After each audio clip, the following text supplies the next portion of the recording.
To the extent that I am anything at all, we could consider me as a separate entity, a set of predisposing characteristics, a program that is manifesting by taking a human birth at this time. I have taken a birth into a body,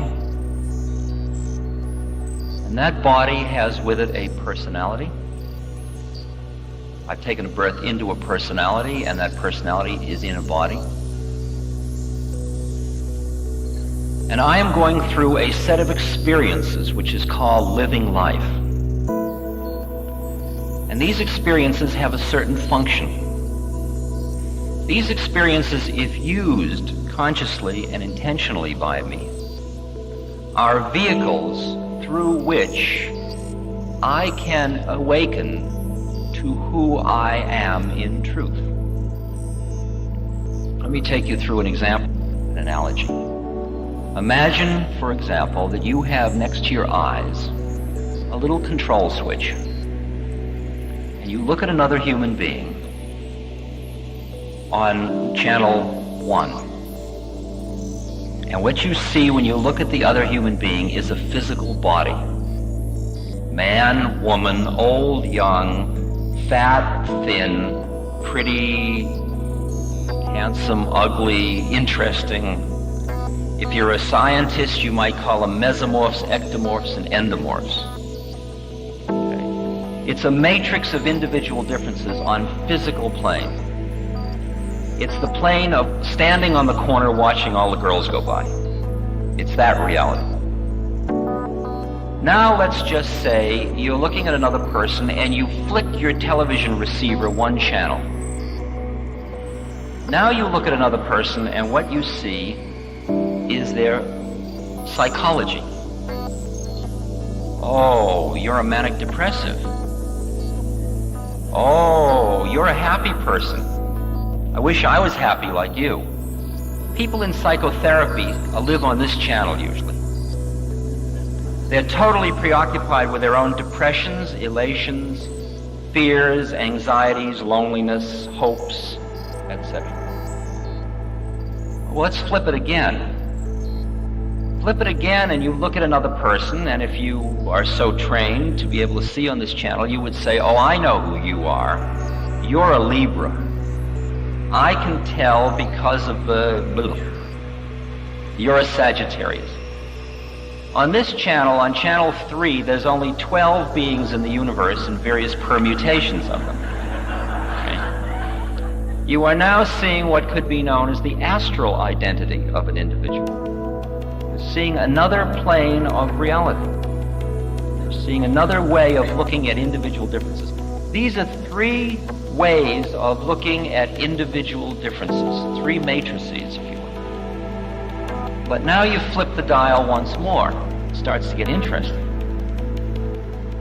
Now if you flip the dial and look into another person's eyes, you flip the dial inside your own being and look into another person's eyes, what you see is another being looking back at you. Inside an astral configuration, a personality, and a body. And you see what the Christians call soul. You see another soul. You see another being just like you. And that you see that all the individual differences are all of the stuff in which this being is encased. Now, you could almost be comfortable with that one. But we unfortunately must flick the dial a few more times. I mean, I must take you the whole journey. You flick the next dial, and what you see when you look into someone else's eyes is you see yourself looking at yourself, looking at yourself. Because on that plane, there is only one of it. It is one awareness that is in a multiplicity of forms. And finally, if you will allow me to flick the dial just once more, if you haven't given up completely yet, you flip the dial once more, and you disappear, and I disappear, and the dial disappears. And we're dealing with what the Buddhists call void, or in the New Testament, before the word, that is, before the vibratory uniqueness, or why God is not able to be spelled in the Hebrew religion. It's unspeakable, unknowable, unseeable, unconceivable, inconceivable. Okay, now of all of these channels on the television set, who are you? Which one do you want to settle for? Why do I choose to identify with this? Well, if I don't pick body, should I pick personality? I'm somebody on the path. That's a good one to be. I'm a curious person. I'm curious about the future. That's a good one. I'm a responsible person. Well, I'm kind of wild. I'm lazy. I'm working on myself. These are all different psychological takes of who one is. Each plane, each turn of the dial has a different statement of your identity, and each one is getting into a more and more profound place. Now when we come back to who am I, which channel are you talking about? If we start from the top and go on down into the grosser planes, I am the void who manifests as the one, who becomes the many, who has a unique set of factors to work out through a unique astral, psychological, and physical body. That's what I'm doing on Earth. I have taken a body to do certain work. And when I finish that work, I will drop that body. We are dealing here with reincarnation. Now, in the West, after the councils of Trent, Constantinople, and Nicaea, anywhere from about 200 to 500 AD, these ideas were roughly thrown out of Christianity because they didn't make the church a workable situation.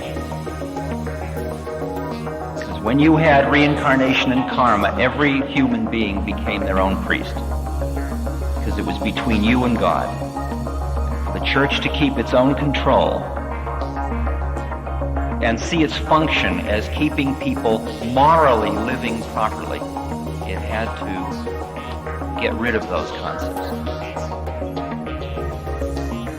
Have I taken birth before? I have no experiential knowledge of that. But from where I'm sitting, undoubtedly thousands and thousands and thousands of times.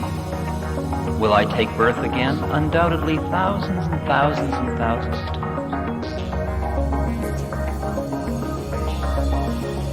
I have to tax your brain with one more difficult concept. As long as we were dealing with your body, with your personality, with your astral identity, or with your soul, we were dealing in time. Time passes, things change. The minute we got up into the higher plane than that, in the one, there is no time anymore. Time is relative. Now we're dealing with the place where when you know yourself as that, you just are.